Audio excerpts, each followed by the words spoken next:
Bihar news में स्वागत है आपका दोस्तों। मैं हूं फिरदौस गनी और आप देख रहे हैं केटीवी लाइव। दोस्तों आज हो चुका है 8 फरवरी 2025। तो आज की पूरे बिहार की टॉप न्यूज लेकर आए हैं आपके लिए। वीडियो शुरू करने से पहले आपसे एक रिक्वेस्ट है कि अगर आप पहली बार इस चैनल पर आए हैं तो चैनल को सब्सक्राइब करके बेल आइकन को प्रेस कर दीजिए और साथ ही वीडियो को लाइक कर दीजिए, अपने दोस्तों के साथ शेयर भी कीजिए। तो चलिए चलते हैं आज की खबरों की ओर। दोस्तों आज बिहार न्यूज़ की शुरुआत सबसे पहले करेंगे कि बिहार के बेतिया में एक हैरान कर देने वाला मामला सामने आया है, जिसे सुनकर के हर कोई हैरान है। जब 12वीं की परीक्षा देने गई एक छात्रा ने बच्चे को जन्म दिया। यह छात्रा बिन ब्याही और फिर नाबालिग है। यह घटना जगदीशपुर थाना क्षेत्र के एक गाँव की है। यह घटना बीते बुधवार की देर शाम की है। मिल रही जानकारी के मुताबिक छात्रा कल इंटर की परीक्षा देने गई थी, जहाँ उसे पेट में अचानक दर्द होने लगा। फिर वह अपने घर गई, जहाँ वहाँ पर भी उसके पेट में दर्द हो रहा था, जिसे वह बर्दाश्त नहीं कर पा रही थी।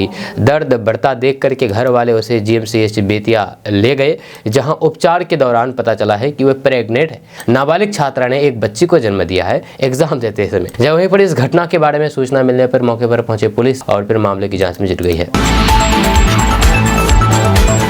दोस्तों बिहार सरकार के मंत्री और भाजपा नेता के घर चोरी की घटना को अंजाम दिया गया है। इस घटना के बाद हरकंप का माहौल कायम हो गया है। इनके घर से बेटे की सोने की चैन और फिर कुछ नकदी लेकर के एक कर्मी फरार हो गया है। इसके बाद थोड़ी देर के लिए अफरा तफरी का माहौल कायम हो गया है। हालांकि बाद में मामले की शिकायत थाने में दर्ज कराई गई है। दरअसल छातापुर विधायक और भाजपा नेता सह बिहार सरकार में पीएचईडी मंत्री नीरज कुमार सिंह के बेटे राजवर्धन सिंह के सोने की चैन और फिर 70,000 रुपए नकद लेकर के का कर्मी फरार हो गया। यह घटना 3 दिन पहले की बताई जा रही है। ये घटना विधायक के सरकारी आवास एमएलए क्वार्टर वीर चंद्र पटेल मार्ग स्थित आवास संख्या 13-14 में हुई है। यह घटना 4 फरवरी को हुई थी। दोस्तों बिहार में विधानसभा चुनाव से पहले बम्पर बहाली होगी। जी हाँ, आपको बता दूं कि बिहार में आगामी महीने में सरकारी विभागों में बड़े पैमाने पर भर्तियां होने जा रही है। जहाँ राज्य सरकार 2 लाख से अधिक खाली पड़े पदों को भरने की प्रक्रिया जल्द ही शुरू करेगी। सरकार की प्राथमिकता अधिक से अधिक युवाओं को रोजगार देने की है। इसी क्रम में सामान्य प्रशासन विभाग ने सभी विभागों से खाली पड़े पदों की जानकारी मांगी है, ताकि अधिकतम पदों को भरा जा सके। जहाँ सामान्य प्रशासन विभाग के सूत्रों से मिल रही जानकारी के अनुसार रोस्टर प्रक्रिया पूरी करके विभिन्न वर्गों में 1 लाख से अधिक पदों की सूची संबंधित आयोग को भेजी जा चुकी है। जहाँ इसमें सबसे अधिक भर्तियां शिक्षा, स्वास्थ्य और फिर गृह विभाग में की जाएगी। इसके अलावा कॉलेज और फिर विश्वविद्यालयों में शिक्षकों के 4,261 पदों को भरने की जिम्मेदारी राज्य विश्वविद्यालय के विश्वविद्यालय सेवा आयोग को सौंपी गई है। मुख्य सचिव अमृतलाल मीणा विभिन्न विभागों में खाली पड़े पदों की समीक्षा कर रहे हैं। इन पदों के बारे में बात की जाए तो किस विभाग में कितने पद भरे जाएंगे, तो शिक्षा विभाग में 75,291 पद है। वहीं पर स्वास्थ्य विभाग में खाली पद 45,734, गृह विभाग में खाली पद 41,414, जल संसाधन विभाग में खाली पद 13,712, ग्रामीण विकास विभाग में खाली पद 11,784, पंचायती राज विभाग में खाली पद 5,551, कृषि विभाग में खाली पद 3,015, पशु एवं मत्स्य संसाधन विभाग में खाली पद 4,814, आपदा प्रबंधन विभाग में खाली पद 1,065, ऊर्जा विभाग में खाली पद 5,563, खाद्य उपभोक्ता विभाग में खाली पद 6,261, सामान्य प्रशासन विभाग में खाली पद 3,845 और बाकी इस तरह से और भी कई सारे विभाग हैं जिसमें खाली पद हैं। दोस्तों जमीन मालिकों को बड़ी राहत मिली है। जहां आपको बता दूं कि बिहार सरकार ने जमीन रिकॉर्ड के डिजिटलीकरण और फिर त्रुटि रहित यानी कि गलती रहित करने के लिए विशेष शिविरों के आयोजन का फैसला किया है। इसके तहत मूल जमाबंदी पंजी के आधार पर सभी जमाबंदियों को डिजिटल रूप से संरक्षित किया जाएगा और ऑनलाइन जमाबंदियों में पाई जा रही गलतियों को समयबद्ध तरीके से सुधारा जाएगा। राज्य भर में अब तक 4 करोड़ 39 लाख जमाबंदियों को ऑनलाइन किया जा चुका है, लेकिन कई रिकॉर्ड में गलतियां पाई गई है, जिसके कारण शिकायतें लगातार दर्ज की जा रही है। सरकार ने इस समस्या के समाधान के लिए पड़ी मार्जिन प्लस पोर्टल के माध्यम से संशोधन प्रक्रिया को तेज कर दिया है। विभागीय पत्रों के अनुसार digitally sign record of rights जारी करने की प्रक्रिया को गति देने के लिए विशेष शिविरों का आयोजन किया जा रहा है। राजस्व विभाग के अधिकारियों को निर्देश दिए गए हैं कि वे शिविरों के माध्यम से जमाबंदी में किसी भी प्रकार की गलतियों को जल्द से जल्द ठीक करें। सरकार ने इस कार्य के लिए 15 मार्च 2025 की अंतिम समय सीमा निर्धारित की है। इस दौरान राजस्व कर्मचारी और फिर अंचल अधिकारी पूरी जिम्मेदारी के साथ गलतियों के सुधार का कार्य करेंगे। दोस्तों राम जन्मभूमि तीर्थ क्षेत्र ट्रस्ट के ट्रस्टी कामेश्वर चौपाल का शुक्रवार को निधन हो गया। वह लंबे समय से बीमार थे और फिर सड़ गंगाराम अस्पताल में भर्ती थे। कामेश्वर चौपाल ने राम मंदिर निर्माण में पहली ईंट रखी थी। संघ ने उन्हें प्रथम कारसेवक का दर्जा भी दिया था। जब भव्य राम मंदिर की प्राण प्रतिष्ठा 22 जनवरी 2024 को की गई थी, लेकिन राम मंदिर आंदोलन में 9 नवंबर 1989 को पहली आधारशिला रखने वाले कामेश्वर चौपाल ही थे। जब उस समय वे विश्व हिंदू परिषद के स्वयं सेवक भी थे। राम मंदिर आंदोलन में कामेश्वर चौपाल की महत्वपूर्ण भूमिका थी। उनकी अहम भूमिका देखते हुए ही उन्हें आधारशिला रखने के लिए चुना गया था।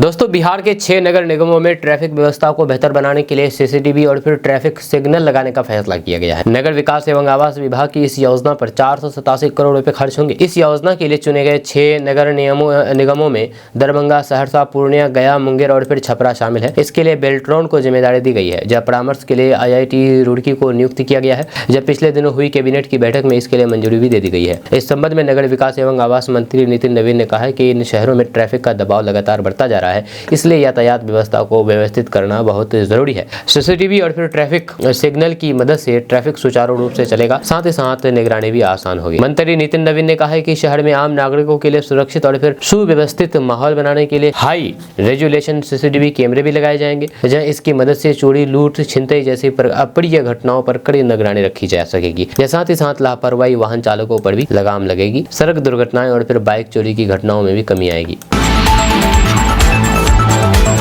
दोस्तों, बिहार के मौसम एक बार फिर से गच्चा दे गया। जहाँ गर्मी की आहट के बाद एक बार फिर से मौसम में ठंडापन देखने को मिल रहा है। जहाँ अगले 2 दिनों तक बिहार के अधिकतर क्षेत्र में उत्तरी पछुआ हवा, ठंडी हवा चलने का दौर लगातार जारी रहने का पूर्वानुमान है।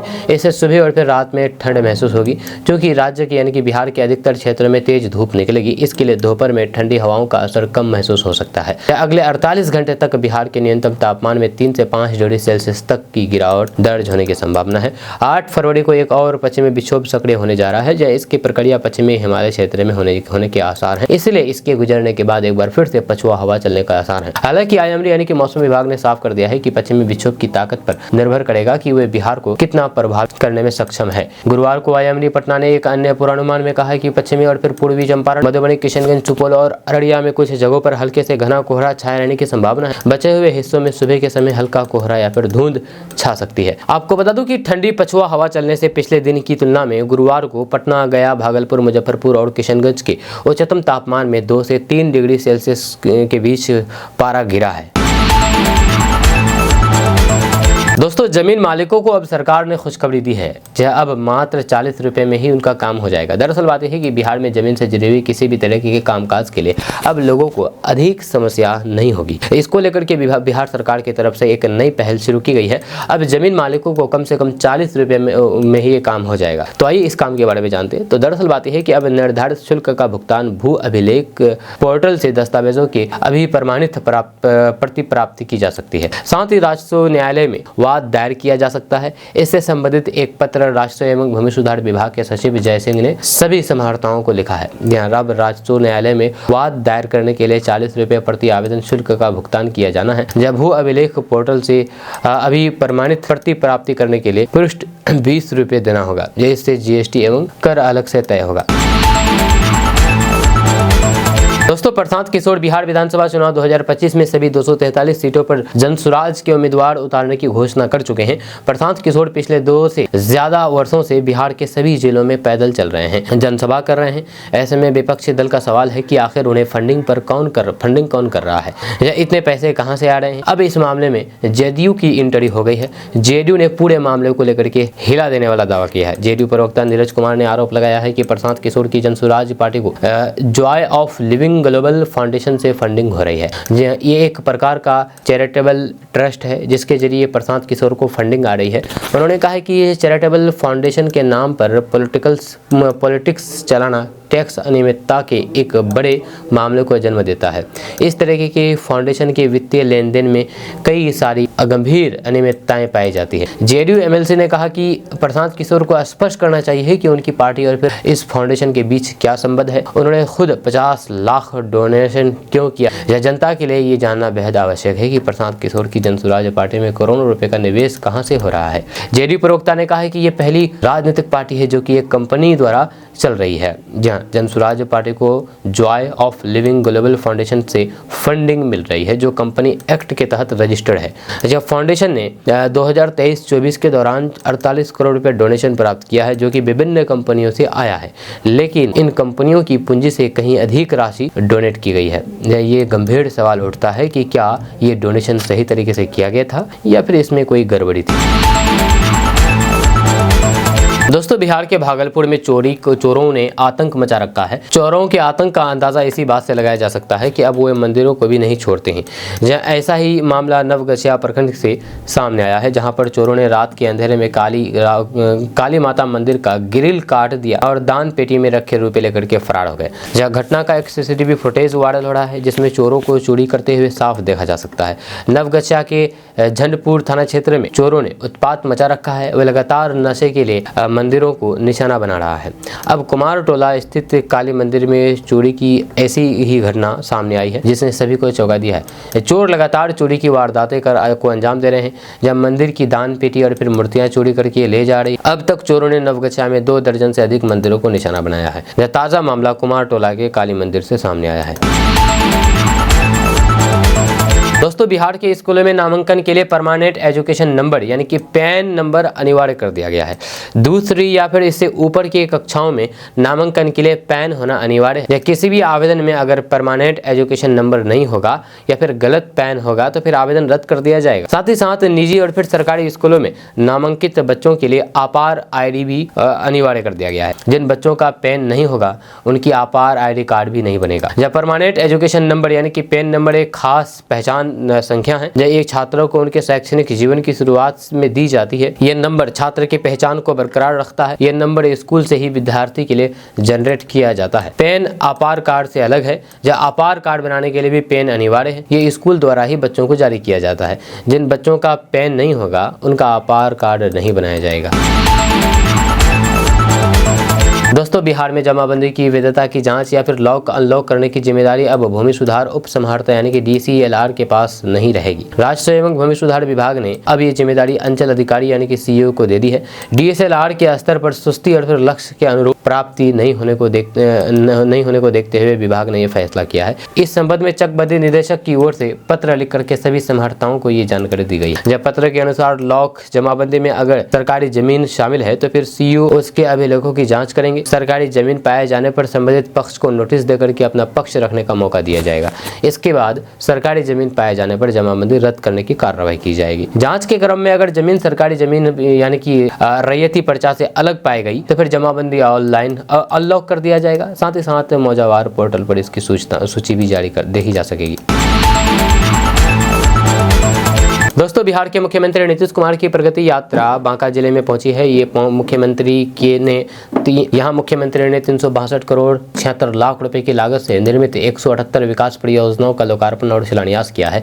इस दौरान मुख्यमंत्री नीतीश कुमार ने बांका जिले के रजौन प्रखंड के नवादा खरौनी पंचायत के विभिन्न गाँवों में चल रहे विकास कार्यों का निरीक्षण किया। इसके अलावा उन्होंने बांका जिले के अमरपुर प्रखंड के राजपुर में स्टेट हाईवे 25 के चौड़ीकरण कार्यस्थल का निरीक्षण किया और अधिकारियों को आवश्यक निर्देश दिए। मुख्यमंत्री नीतीश कुमार ने कहा कि बांका जिले में सभी तरह के काम हुए हैं और कुछ नए काम भी होंगे। बांका में मेडिकल कॉलेज और फिर अस्पताल बनाया जाएगा। जब आज हम इसके निर्माण के लिए चिन्हित भूमि देखने गए। जब बांका अमरपुर स्टेट हाईवे 25 का चौड़ीकरण किया जाएगा, इससे भागलपुर और फिर बांका के बीच बेहतर सड़क संपर्क स्थापित होगा और फिर लाखों कांवड़िया श्रद्धालुओं की यात्रा सुगम होगी।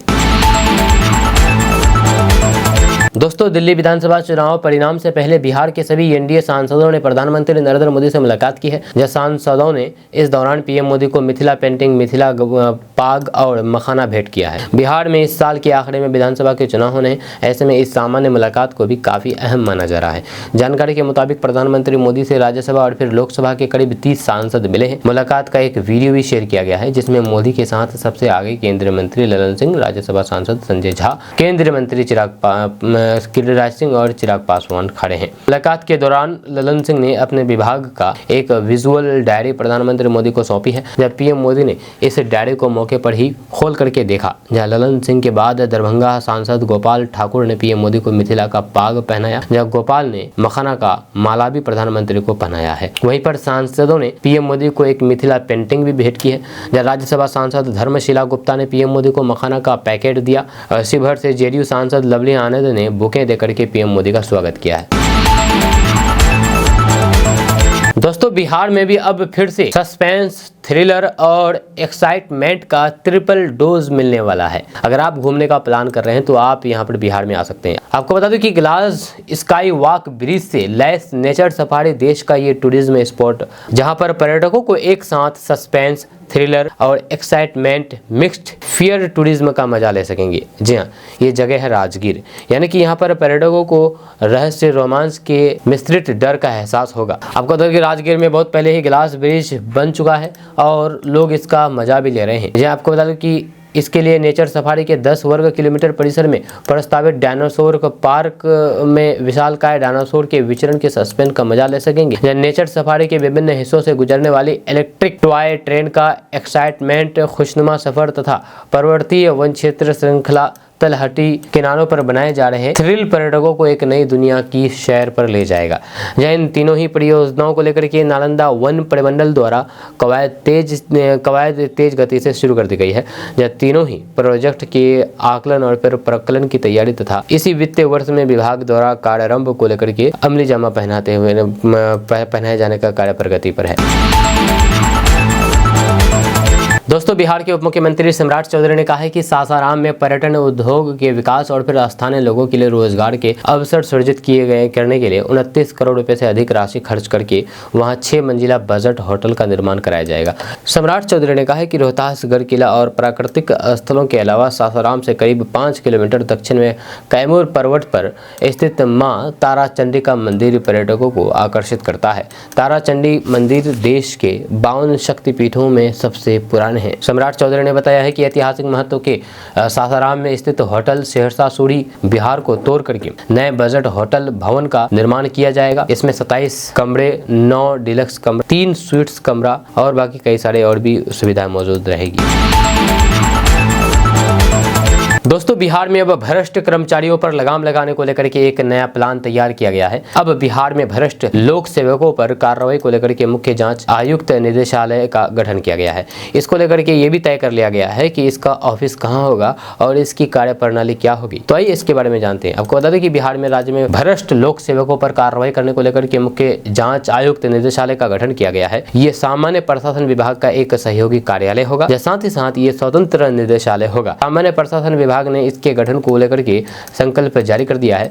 यह संकल्प के अनुसार मुख्य सचिव स्तर के कार्यरत अथवा रिटायर अधिकारी इसके महानिदेशक सह मुख्य जांच आयुक्त होंगे।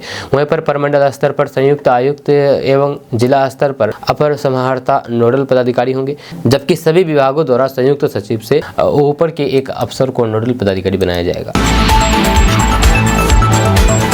दोस्तों, बिहार में ड्राइविंग लाइसेंस बनाने का नियम बदल गया है। बिहार के सभी जगहों में ड्राइविंग लाइसेंस पाने के लिए नियमों में बदलाव किया गया। मार्च से नए नियम लागू होंगे ड्राइविंग लाइसेंस बनाने के लिए। जहां अगले माह से सभी जिलों में ड्राइविंग लाइसेंस के लिए टेस्टिंग ट्रैक पर परीक्षा देना अनिवार्य होगा। ये व्यवस्था सड़क सुरक्षा और फिर पारदर्शिता को बढ़ावा देने के लिए लागू की गई है।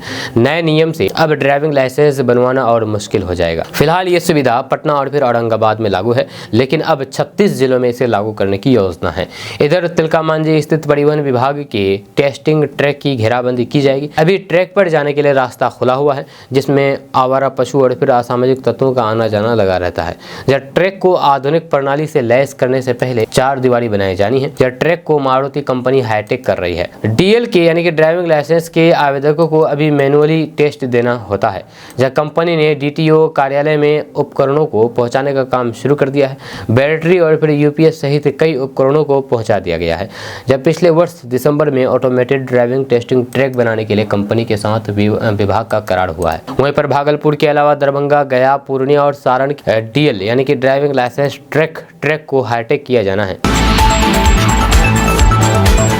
बिहार के बिजली उपभोक्ता सावधान हो जाइए, क्योंकि अगर समय पर बिल जमा नहीं करते हैं तो एक्शन हो सकता है। आपको बता दूं कि Bihar power distribution company limited के प्रबंधक निदेशक डॉक्टर नीलेश रामचंद्र देवरे ने उपभोक्ताओं से अपील की है कि वे अपने लंबित बिजली बिलों का शीघ्र भुगतान करें, अन्यथा बिजली कनेक्शन काट दिया जाएगा। उन्होंने कहा है कि गैर भुगतान वाले क्षेत्र में सख्ती बढ़ाई जाएगी और इस अभियान की नियमित समीक्षा की जाएगी। डॉक्टर देवरे गुरुवार को NBPDCL के विशेष राजस्व संग्रह और फिर विच्छेदन अभियान की शुरुआत करने के अवसर पर यह बातें कही है। उन्होंने इस अभियान का उद्देश्य वित्तीय वर्ष 2024-25 के शेष 2 महीने में बिजली हानि को कम और फिर बकाया राजस्व की वसूली तेज करना, सभी अधिकारियों को सख्त मॉनिटरिंग सुनिश्चित करने और मीटर रीडरों को डिफॉल्टर उपभोक्ताओं की सूची के आधार पर प्राथमिकता तय करके बकाया वसूली करने के निर्देश दिए गए हैं। दोस्तों, बिहार में सरकार 1 लाख घर बनाएगी। आपको बता दें कि बिहार में सरकार ने प्रधानमंत्री आवास विकास योजना के तहत बनने वाले घरों की संख्या 2 गुना कर दिया गया है। अब हर साल 50,000 नहीं बल्कि 1 लाख घर बनाएंगे। जहाँ ये घर उन लोगों के लिए बनाए जाएंगे जिनके पास रहने के लिए मकान नहीं है। जहाँ इस महीने 50,000 परिवार को चिन्हित कर दिया जाएगा।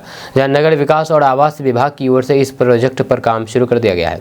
आपको बता दें कि 1 लाख मकानों के लिए इस महीने 50,000 परिवारों को चिन्हित करने के बाद मार्च में भी 50,000 परिवारों की एक लिस्ट तैयार की जाएगी। दोस्तों, दिल्ली में हुए विधानसभा चुनाव के बाद आए एग्जिट पोल में जहां अरविंद केजरीवाल को जोरदार झटका लगा है, वहीं पर बिहार एनडीए के नेता इस आंकड़े से खुश हैं, जहां उन्होंने दावा किया है कि दिल्ली के लोग आम आदमी पार्टी और फिर अरविंद केजरीवाल से नाराज थे और सत्ता परिवर्तन चाहते थे। मोदी सरकार में मंत्री रहे और फिलहाल राज्यसभा सांसद उपेंद्र कुशवाहा ने एग्जिट पोल पर प्रतिक्रिया देते हुए कहा कि एग्जिट पोल में जो आंकड़ा दिखाया जा रहा है वह बिल्कुल सच के करीब है। जमीनी सच्चाई यह है कि अरविंद केजरीवाल के खिलाफ लोगों में नाराजगी है। दिल्ली में लोग उनसे नाराज हैं और कई मुद्दे ऐसे भी थे जिस पर केजरीवाल लोगों को समझ नहीं पाए। इसी के अनुकूल ही एग्जिट पोल भी है। मुझे लगता है कि रिजल्ट आम आदमी पार्टी के खिलाफ ही आएगा। 8 फरवरी के बाद दिल्ली में भाजपा की सरकार बनेगी। दिल्ली विधानसभा चुनाव के बाद एग्जिट पोल के रुझान पर जेडीयू के कार्यकारी अध्यक्ष संजय झा ने कहा कि उन्हें ग्राउंड रिपोर्ट से ऐसा ही आकलन मिल रहा है। दिल्ली में लोगों की बुनियादी सुविधाओं की कमी जैसे कि पानी की समस्या और फिर खराब सड़कें इस बार चुनावी मुद्दा बने हैं। उनका कहना है कि लोग बदलाव के मोड में हैं और दिल्ली में भी बिहार जैसी डबल इंजन सरकार चाहती है।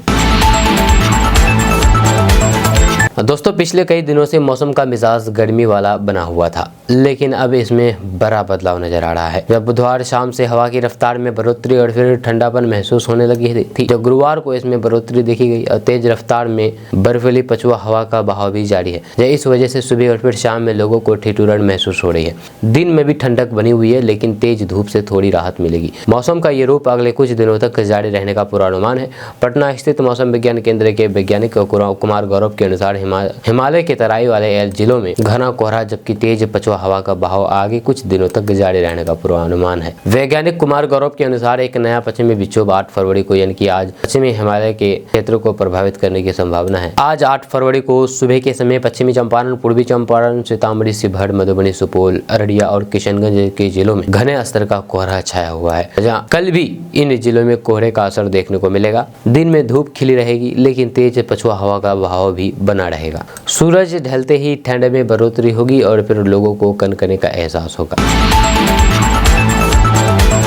दोस्तों, कृषि मंत्री मंगल पांडे ने कहा है कि आगामी 24 फरवरी को प्रधानमंत्री नरेंद्र मोदी भागलपुर से पूरे बिहार को संबोधित करेंगे। इस दिन पीएम किसान सम्मान निधि योजना की राशि किसानों के खाते में हस्तांतरित की जाएगी। इस मौके पर सभी राज्यों में राज्यपाल और फिर वहां के मुख्यमंत्री योग्य किसानों को सम्मान की राशि वितरित करेंगे। जब पीएम मोदी के आगमन की तैयारियों का जायजा लेने कृषि मंत्री मंगल पांडे 2 दिनों के भागलपुर में जेल रोड स्थित एक मैरिज हॉल में एनडीए कार्यकर्ताओं के साथ बैठक करके उन्होंने कार्यकर्ताओं को कार्यक्रम को सफल बनाने का आह्वान किया। जब कृषि मंत्री पत्रकारों से बातचीत में कहा कि पीएम मोदी का कार्यक्रम राष्ट्रीय आयोजन है। जब यहाँ से पीएम के संबोधन को पूरा देश सुनेगा देखेगा। पीएम के कार्यक्रम को लेकर के पड़ोसी जिलों में भी तैयारियां चरम पर है।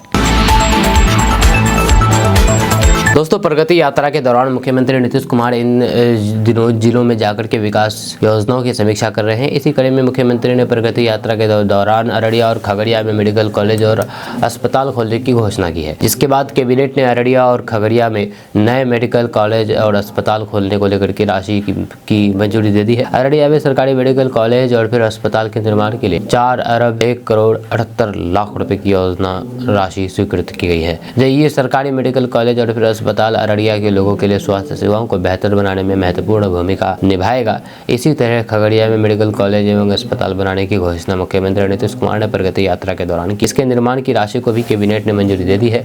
इस पर 4 अरब 60 करोड़ 56 लाख रुपए खर्च होंगे। ये मेडिकल कॉलेज और अस्पताल खगड़िया के लोगों को बेहतर स्वास्थ्य सुविधा देने में सहायक होगा। यह इलाज के लिए लोगों को बेहतर सुविधा और फिर अपने यही जिलों में उपलब्ध हो सकेगी। पहले बिहार में नाम मात्र के मेडिकल कॉलेज थे, जिसके कारण मेडिकल की पढ़ाई करने के लिए बिहार के छात्रों को बाहर जाना पड़ता था। मुख्यमंत्री नीतीश कुमार ने सत्ता संभालने के साथ ही बिहार की स्वास्थ्य सेवाओं में सुधार को लेकर के आवश्यक कदम उठाना शुरू कर दिया। मुख्यमंत्री का शुरू से उद्देश्य रहा है कि इंजीनियरिंग और फिर मेडिकल की पढ़ाई के लिए बिहार के छात्रों को मजबूरी में बाहर नहीं जाना पड़ेगा। इसी को लेकर के मुख्यमंत्री नीतीश कुमार ने बिहार के सभी जिलों में इंजीनियरिंग और मेडिकल कॉलेज खोलने की घोषणा की थी।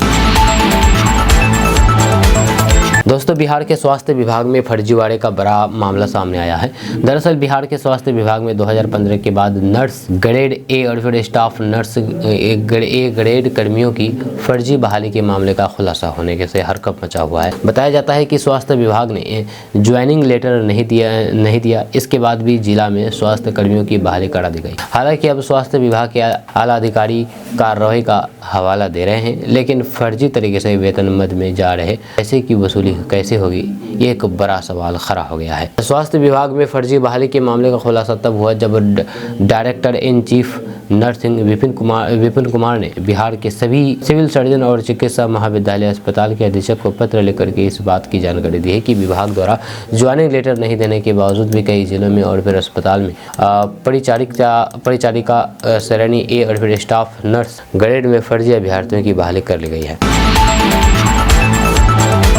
दोस्तों, बिहार के सरकारी स्कूलों में 9वीं 10वीं से लेकर के 11वीं और फिर 12वीं के बच्चों को हिंदी के टीचर अंग्रेजी और फिर संस्कृत पढ़ाएंगे। शिक्षा विभाग ने हिंदी से पीजी करने के बाद नौकरी में शिक्षकों को कहा कि वे बच्चों को संस्कृत पढ़ाएं, जबकि उन्होंने इंटर से लेकर के पीजी तक कभी संस्कृत पढ़ा ही नहीं है। हद देखिए, बिहार के शिक्षा विभाग ने सरकारी हाई स्कूलों में अब सिर्फ 3 शिक्षकों को रखने का फैसला किया है, जो हिंदी, अंग्रेजी, संस्कृत, उर्दू, बांग्ला, मैथिली, फारसी और फिर अरबी भाषा जैसी तमाम भाषा पढ़ाएंगे। यह हिंदी के टीचर से अंग्रेजी और फिर संस्कृत का ज्ञान लेने वाले हाई स्कूल और इंटर के छात्र कैसे पढ़ाई कर सकेंगे, इसकी चिंता सरकार को नहीं है। दोस्तों, बिहार के राजनीतिक हलकों में चल रही चर्चाओं की माने तो कम से कम 5 ऐसे विधायक हैं जिनका इस बार आरजेडी से टिकट कटना तय माना जा रहा है। खास बात यह है कि ये सभी विधायक यादव हैं। तेजस्वी यादव ने स्पष्ट रूप से कहा था कि इस बार टिकट वितरण में किसी भी तरीके की पैरवी नहीं चलेगी, ना तो किसी के फोन को ही सुना जाएगा। तेजस्वी यादव ने ये बातें पिछले दिनों फुलपरास में कहा था। मिल रही खबर के अनुसार राजद का शीर्ष नेतृत्व भी तेजस्वी यादव की इस बात से सहमत है। आरजेडी से जुड़े हुए लोगों के माने तो सोनपुर से पार्टी के विधायक रामानुज यादव भी आरजेडी के शीर्ष नेतृत्व के रडार पर हैं। रामानुज यादव कई बार विधायक रह चुके हैं। इनकी गिनती राजद सुप्रीमो लालू प्रसाद यादव के करीबियों में होती है। बताया जाता है कि इनके कामकाज से क्षेत्र की जनता नाराज है। दूसरा ये कि ये इस सीट से लालू प्रसाद यादव की बेटी रोहिणी आचार्य की चुनाव लड़ने की अटकलें तेज है। इस सीट से कभी लालू प्रसाद यादव और राबड़ी देवी भी विधायक रह चुकी है। जब कहा तो ये भी चाह रहा है कि इस सीट के लिए रोहिणी आचार्य ने क्षेत्र के आरजेडी कार्यकर्ताओं से संपर्क भी किया है। दोस्तों, बिहार के राज्यपाल महाकुंभ पहुंचे। जहां महाकुंभ पहुंचे बिहार के राज्यपाल आरिफ मोहम्मद खान ने शुक्रवार को संगम भ्रमण के दौरान भारत के सनातन संस्कृति को महान बताया है। उन्होंने कहा कि महाकुंभ में सनातन संस्कृति की एकता स्पष्ट रूप से दिखाई दे रही है। जहां अपने प्रयागराज दौरे के दूसरे दिन आरिफ मोहम्मद खान ने कहा कि भारत की सनातन संस्कृति का मूल आदर्श एक एकात्मकता है, जहाँ सभी भेद समाप्त हो जाते हैं। हमारी संस्कृति हमें सिखाती है कि यदि हम किसी भी मानव को उनके दिव्य रूप में देखें तो फिर हमें ये एहसास होगा कि मानव ही माधव का स्वरूप है। बिहार के राज्यपाल आरिफ मोहम्मद खान ने कहा है कि महाकुंभ में आकर के यह स्पष्ट होता है कि भारत की संस्कृति और फिर परंपरा मानवता को जोड़ने का कार्य करती है। यहाँ मौजूद लोग एक दूसरे को भले ही ना जानते हों, लेकिन फिर भी सब एकजुट होकर के इस आयोजन में भाग लेते रहे हैं। उन्होंने ये भी कहा कि भारत की विरासत, आदर्श और फिर मूल्यों को जीवंत रखना आवश्यक है। यही वे मूल्य है जो हमारे समाज को एक सूत्र में बांधते हैं और फिर समरसता की भावना को मजबूत करते हैं। दोस्तों, किशनगंज में 16 साल की लड़की की प्रशासन ने शादी रुकवा दी है। जी हाँ, नाबालिग लड़की की शादी हो रही थी, लेकिन प्रशासन को जैसे ही इसके बारे में जानकारी मिली तो फिर प्रशासन आकर के शादी रुकवा दी गई है। जी हाँ, 16 साल की लड़की की जिंदगी बर्बाद होने से बच गई है। मामला किशनगंज जिला के पोठिया का है, जहाँ पर मात्र 16 साल की लड़की की शादी हो रही थी, नाबालिग लड़की की शादी हो रही थी, जिसके बाद गुप्त सूचना के आधार पर पुलिस मौके पर पहुंची और शादी को रुकवा दिया गया। हम आपको इस पूरी खबर के बारे में बात करेंगे। आपको बता दूं कि किशनगंज जिले के पोठिया प्रखंड क्षेत्र के चौरा गोदी गाँव में एक 16 वर्षीय नाबालिग लड़की की शादी को प्रशासन ने समय रहते हुए रोक दिया। जन निर्माण केंद्र किशनगंज को गुप्त सूचना मिली थी कि छतरगाछ पंचायत के एक युवक से लड़की की शादी होने वाली है। इसकी गुप्त सूचना मिलते ही अनुमंडल पदाधिकारी और फिर जिला बाल संरक्षण इकाई के सहायक निदेशक रविशंकर तिवारी की अगुवाई में एक टीम गठित किया गया और टीम मौके पर पहुंची। जहां गठित टीम ने देखा कि शादी की तैयारियां चल रही थी। अधिकारियों ने परिवार को बाल विवाह के कानूनी प्रावधानों की जानकारी दी और समझाया कि लड़की की शादी 18 साल की उम्र के बाद ही की जा सकती है। प्रशासन ने परिवार से एक शपथ पत्र भरवाया, जिसमें उन्होंने वादा किया है कि लड़की की शादी 18 साल पूरा होने के बाद ही करेंगे। अधिकारियों ने बताया है कि बाल विवाह एक गैर जमानती अपराध है, जिसमें 2 साल की जेल और 1 लाख रुपए जुर्माने का प्रावधान है। साथ ही साथ ये बच्चों की शिक्षा, विकास और फिर मानसिक स्वास्थ्य को भी प्रभावित करता है। इस कार्रवाई में प्रखंड विकास पदाधिकारी मोहम्मद आसिफ, जिला परियोजना समन्वयक मोहम्मद मुजाहिद आलम, सामाजिक कार्यकर्ता और स्थानीय पुलिस बल शामिल थे। आपका इसके बारे में क्या कहना है, नीचे कमेंट बॉक्स में कमेंट करके जरूर बताइएगा।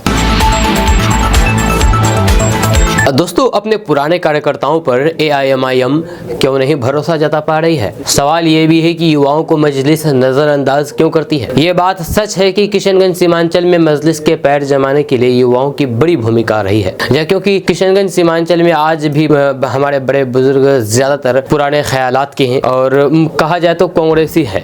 वहीं पर युवाओं की बात की जाए तो ज्यादातर युवाओं का रुझान AIMIM की तरफ है, लेकिन फिर भी मजलिस के आला कमान युवाओं को नजरअंदाज करते हुए पुराने खिलाड़ी पर ही भरोसा जता रहे हैं। युवाओं को नजरअंदाज करने के पीछे की क्या रीजन हो सकता है, क्या कारण हो सकता है, ये तो फिर आला कमान ही बता पाएंगे। लेकिन ये सच है कि जो दिन रात पार्टी के लिए काम किया उसको नजरअंदाज कर दिया गया। इस बार भी बिहार विधानसभा चुनाव में कुछ इसी तरह के युवाओं को नाराजगी का सामना करना पड़ सकता है कि बिहार की राजनीति जितने कॉम्प्लिकेटेड होती है, उससे कहीं ज्यादा कॉम्प्लिकेटेड किशनगंज में राजनीति होती है। जब से किशनगंज में ऑल इंडिया मजलिस इत्तेहादुल मुस्लिमीन ने एंट्री ली है, तब से मानो किशनगंज की राजनीति बदल गई हो। हालांकि यहाँ के लोगों को NDA और फिर महागठबंधन से इतर नया विकल्प मिला है और यहाँ के युवा भी राजनीति में जाने के लिए सपने सजाए बैठे हैं। क्योंकि आज तक देखा जाता है कि JDU, BJP, कांग्रेस या फिर RJD इन दलों ने अक्सर युवाओं को तरजीह नहीं दी है। ये भी युवाओं को नजरअंदाज करती आ रही है। लेकिन मजलिस जब किशनगंज में उभरने लगी, तब युवाओं की एक बड़ी तादाद मजलिस की ओर रुख करने लगे। जब साल 2020 बिहार विधानसभा चुनाव से पहले बड़े सारे युवा ये उम्मीद लगाए बैठे थे कि मजलिस से उन्हें प्रतिनिधित्व करने का मौका मिलेगा।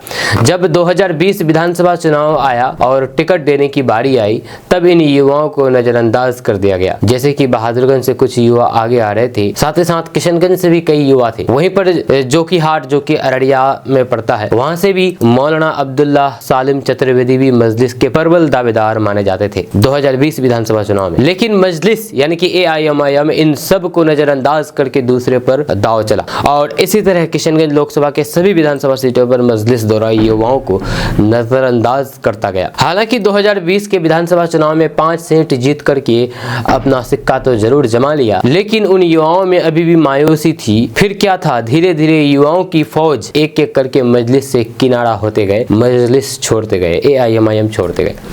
एक एक करके पुराने युवा पार्टी छोड़ने गए। पार्टी छोड़ने के कारण आला कमान परेशान हो गए कि आखिर कारण क्या है। कारण का तो शायद जरूर आला कमान को पता चल गया होगा कि आखिर मजलिस से लोग क्यों दूर जा रहे हैं, युवा क्यों दूर जा रहे हैं। खैर, बहुत से युवा अभी भी मजलिस के साथ बने हुए हैं और फिर से वही आस लगाए बैठे हैं कि आने वाले 2025 विधानसभा चुनाव में उन्हें मौका मिले। लेकिन यहाँ पर जिस तरह से राजनीतिक माहौल देखा जा रहा है, पुराने खिलाड़ियों को पार्टी में शामिल कराए जाने की चर्चा चल रही है, उससे अंदाजा लग रहा है कि आस लगाए बैठे इन युवाओं को भी इसी तरह धक्का लगेगा, निराशा लगेगा, जिस तरह 2020 विधानसभा चुनाव में कई युवाओं को लगा था। हालांकि इस निर्णय का बहुत से युवा जो मजलिस से अभी जुड़े हुए हैं वे अभी से ही विरोध कर रहे हैं। लेकिन फैसला कार्यकर्ता और युवाओं के हाथ में नहीं है, तो फिर इसलिए ये लोग कुछ भी नहीं कर सकते। ये लोग बस बेबस होकर के सब कुछ देख सकते हैं, बस आला कमान के फैसले को स्वीकार करना होगा। लेकिन इससे ये साफ जाहिर है कि जो युवा राजनीति में अपना कैरियर बनाने के लिए या समाज हित के लिए कार्य करने की नीयत से राजनीति में कदम रखने के लिए अपना सपना संजोए बैठे हैं, उसको बहुत बड़ा झटका है, क्योंकि उनको लगेगा कि दल में रहकर के राजनीति पारी खेलना मुश्किल ही नहीं बल्कि नामुमकिन है। आपका इसके बारे में क्या कहना है, आपका क्या सोच है इस मामले पर नीचे कमेंट बॉक्स में कमेंट करके जरूर बताइएगा।